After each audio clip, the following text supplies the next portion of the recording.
भूखी चींटी ने लड़के की गर्दन पर चुपके से चढ़कर उसकी प्रमुख धमनी को काट लिया। दर्द से ग्रस्त लड़के ने सहज रूप से एक थप्पड़ मारा, लेकिन चींटी पूरी तरह सुरक्षित रही। लेकिन उसके प्रतिक्रिया करने से पहले ही लड़के के शरीर के अंदर भारी बदलाव हुआ। जल्दी ही उसे चक्कर आने लगे। कुछ बार इधर उधर झूलकर वह बेहोश हो गया। जब लड़का जागा तो गहरी रात हो चुकी थी। वह धुंधले दिमाग से कमरे में लौट आया और फिर लेटकर सो गया, लेकिन बिस्तर पर लेटने के बावजूद भी वह सो नहीं सका। ऐसा महसूस हो रहा था जैसे उसके शरीर पर अनगिनत चींटियां रेंग रही हों। इस समय चींटी के जीन उसके शरीर में लगातार फैल रहे थे। लड़का बिना नियंत्रण के रसोई घर में चला गया और फिर खाने पीने में जुट गया। अगले दिन जब लड़का जागा तो वह हैरान रह गया। बहुत सारे मिठाई के कागज पूरे घर में बिखरे हुए थे और उसे पिछली रात हुई किसी भी घटना की कोई याद नहीं थी।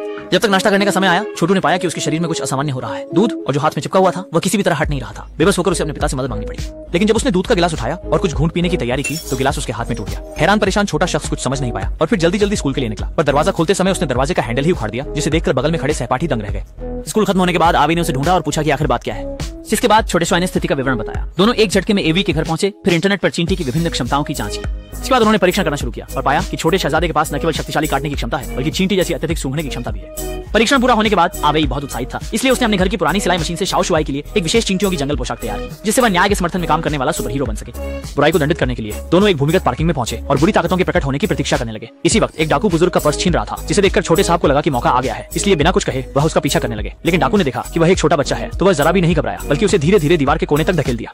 दुष्ट लुटेरे का सामना करते हुए छोटा शॉय हक्का पक्का हो गया और वह केवल दीवार पर चढ़ने के लिए स्पाइडरमैन की तरह चिपक सकता था। चोर देखते हुए वह हैरान रह गया, पर उससे पहले कि वह भागने के लिए मुड़ता, उसे छोटा सुई ने छलांग लगाकर जमीन पर गिरा दिया। जल्द ही फोबोंग घटनास्थल पर पहुंचे और डाकू को पकड़ लिया, जिसके लिए छोटा सुई की प्रशंसा की गई। उसके बाद उन्होंने और एवाई ने मिलकर दुनिया को बचाने की राह शुरू की। चाहे कहीं भी कोई खतरा, शॉशॉय हमेशा सबसे पहले घटनास्थल पर पहुंच जाता, अपनी सुपर पावर से ट्रैफिक को नियंत्रित करता, आग से ग्रस्त स्थल पर फंसे बच्चों को बचाता और यहाँ तक कि अक्सर सहपाठियों को परेशान करने वाले स्कूल के गुंडे को भी बिजली के खंभे पर लटका देता। जल्दी ही उसके बहादुरी के कारनामों को हर मीडिया ने कवर किया और वह स्थानीय स्तर पर हर किसी के बीच एक इंटरनेट सेलिब्रिटी बन गया। तब से छोटा शॉय न्याय और धर्म के मार्ग पर चलता।